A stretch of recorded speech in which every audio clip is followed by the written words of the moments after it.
Evening all. So we're gonna spend a chillaxing evening with you and answer some of your most popular questions, because we are getting quite a few, and quite a few of the of them are the same. So, what are you doing? Patience.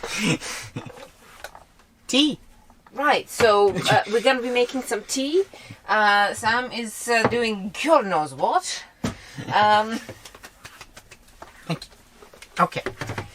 Right, so I have some questions here that I picked up from scouring all of your lovely comments. By the way, if you have any more questions apart from these, leave them in the comments below.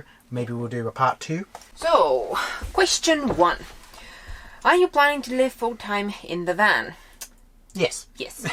Yeah, once the van is done, or done enough, we will be full-time living, travelling, exploring in the van. Yeah. The van is at its beta stage right now, so things are still getting built here and there, and we're starting to use up a lot of the things we have finally built. So, yeah. Are you planning to have kids? Yeah, maybe, possibly. Someday. Sam, what do you think? Kids? Probably. Someday. Next month? Next year. Whatever. 5 years? I don't know. I guess question 2B, will you still live in the van when you have kids? Yeah. Yeah. We will. Well, I don't want to lock us into anything, but we do have an intention of giving it a go. But we're not blind to the potential need for space from the creature. Good answer. Good answer. Alright, maybe I'll build a second van. One for me, one for him and the kid. Maybe. Wait, one just for you? Fine. See? He agrees.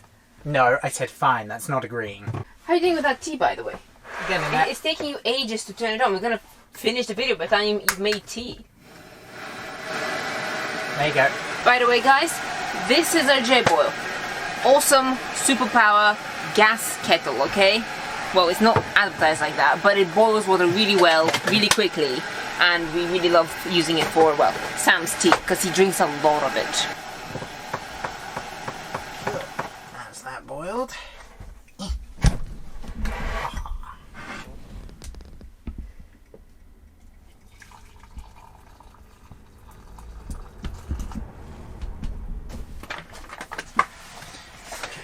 Question 3. What is your travel budget? Well, I was thinking on average £1,000. Yeah, I mean, it's kind of difficult to know exactly, but we are thinking like food, fuel, everything, activities. Probably about £1,000 seems to be about healthy. Yeah, I mean, obviously with the type of travel we're doing, some months we may be driving a lot, some months we may be staying put. Yeah. So like could be 1 month that our fuel bill can be 1,000, and the next month the fuel bill will be 0. So, you know, £1,000 for us. What are your travel budgets? I would love to compare notes.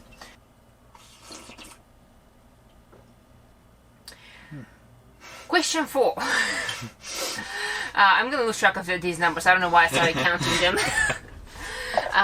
Okay, so a very popular question that we get is the underfloor heating working?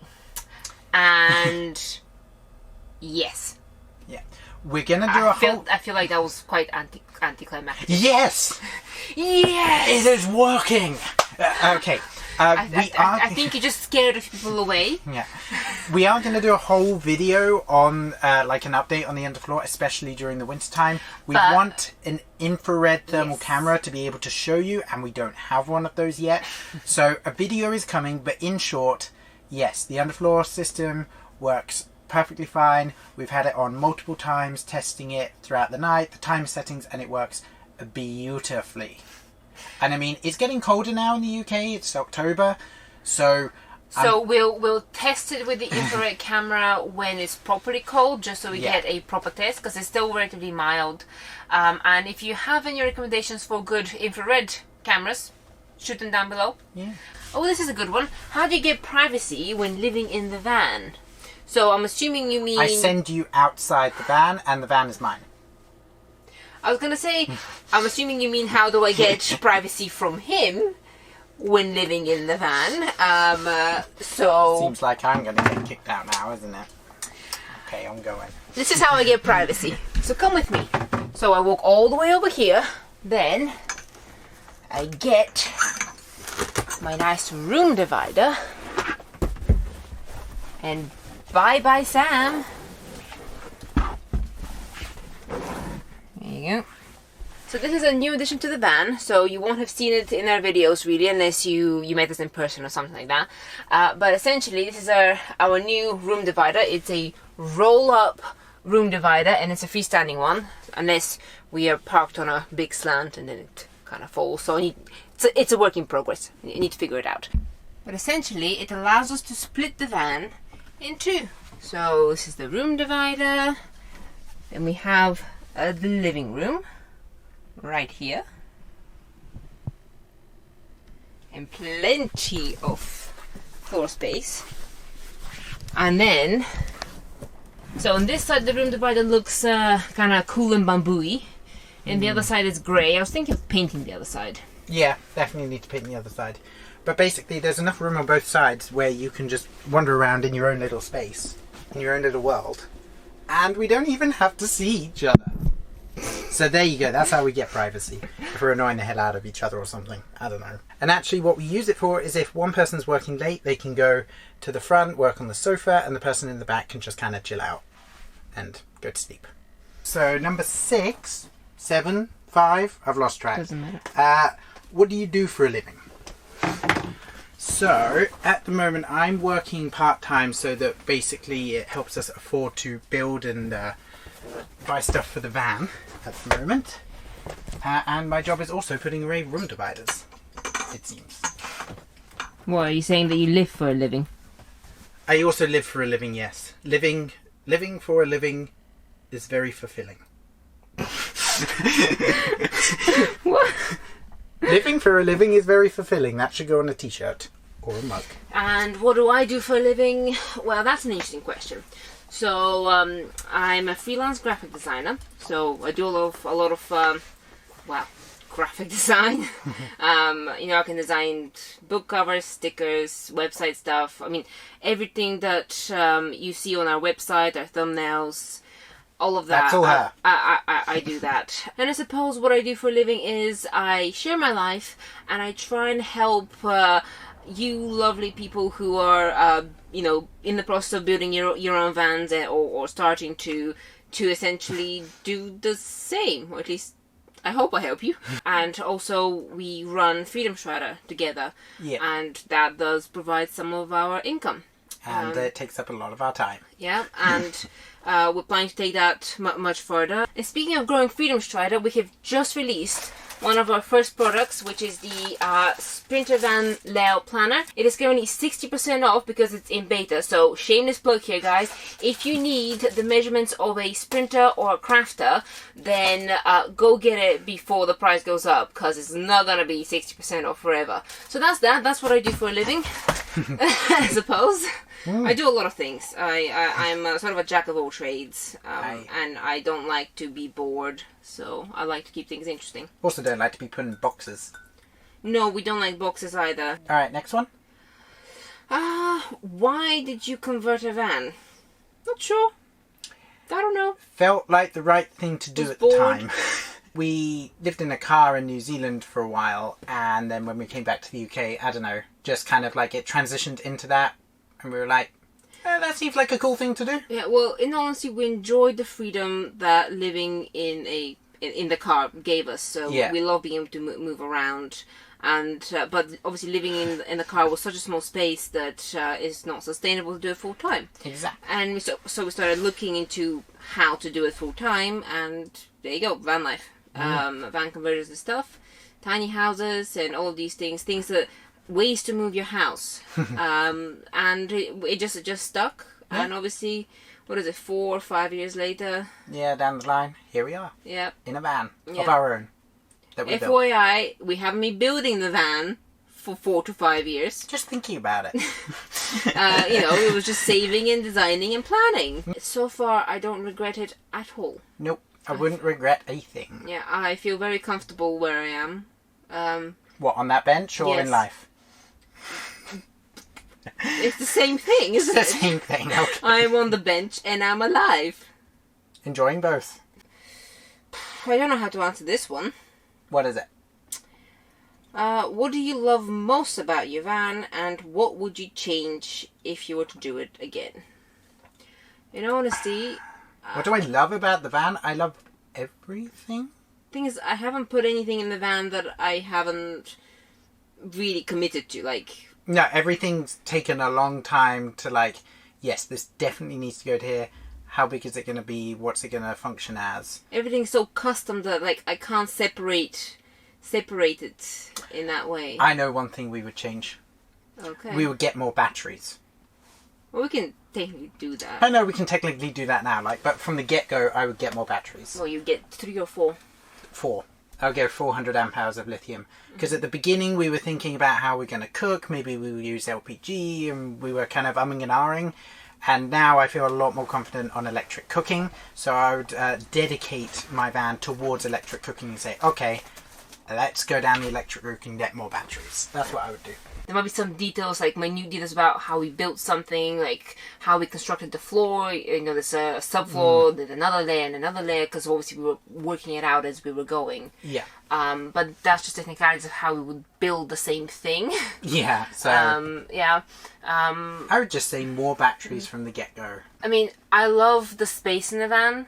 I love that I can change the space to whatever I want. Yeah. I love that we have a superb like desk setup. Like we have a lot of desk space, because obviously full time gonna be working on the road. It's not all about just chilling and having fun in that sense. It also you want a nice productive space. Yeah, because it's not just to... it's not just our house. It's also our office and our bedroom and the kitchen and everything. Like each. The space needs to be able to do all those functions, and so far it does. And having the open plan, the way it is, means that each bed, the office or the kitchen, when it's in use, can be basically as in a normal big house, because there's so much space. So you can transform and like dedicate the space to that. Yeah. Why did you go with such an open layout? I'm sorry, I just answered that one. I guess to further on it more, we rented a camper van in Scandinavia, and the two things that we did not like about it 100% were the corridor and the fixed bed at the back. Yeah, The corridor was tiny. Like you couldn't like fully turn around. Like when you went this way, like you'll squeeze your shoulders. I mean, it was a standard camper van corridor. It wasn't like an extra small, but we were like, no, I need to be able to touch wall to wall. It's just for full time, you know, because if we have a corridor that we always have to maneuver if we're living full time, then that can get kind of it would drive us crazy, claustrophobic for us. If it's just for holiday, where you're gonna spend most of your time outside the camper, makes sense. Multifunctionality and the ability to change the space into whatever you want, and that was our goal from the get-go, and that's, I think, what we've created. I think we're doing pretty well on that one. Oh, final question. Is it the big one? Where's the bed? I have been asked that so many times. When you have so much space and people come in, they go, where the hell's your bed? What? Last live stream we got a request to show you our bed, so I suppose here is the bed.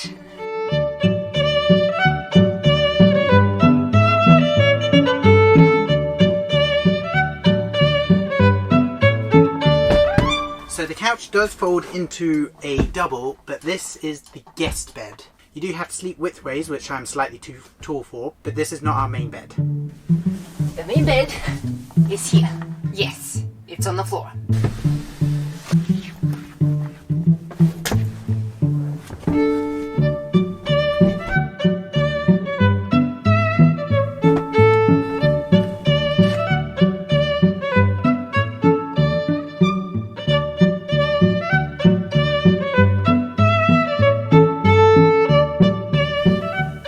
So this is our bed.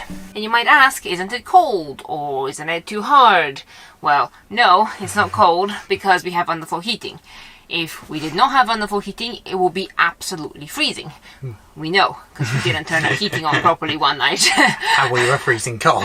Yeah, but when you put the underfloor on, the like the mattress and the duvet and everything just absorbs the heat overnight, and it stays warm. It's like one of those electric blankets, but it's like an electric mattress. Yeah, but it's not electric. It's obviously hydronic. Yeah, like the heat seeps up through the mattress, and then the mattress retains that heat throughout the night. So it's like. So it's very hard to get up in the morning because you really, really don't want to leave your warm bed, which does not lose its heat. The same way as, you know, when you roll out of bed, quickly after that it loses its heat, so you don't need to go back in. But this one doesn't. Yeah. So, no, and whether it's hard, not for us. No, it's personal preference. The mattress is 6 centimeters thick. It's not very thick at all. But it doesn't count as a mattress. It counts as a mattress topper. Yeah, but for us, that's thick enough. It's comfortable, we've slept many nights in it, and it's perfect for us. And we really, really love this because we can have a bed here and then the couch functioning as a couch the whole time, or have a guest over there and then have it separated with the room divider. Yeah. So we really like having the essentially 2-bedroom option. Yeah. And then basically in the morning we can just whip all this up, put it away, and then we have our open space ready for the day. Because we only use the bed when we're asleep. So in the day, we don't need a bed out, which saves on so much space again. Yeah. So yeah.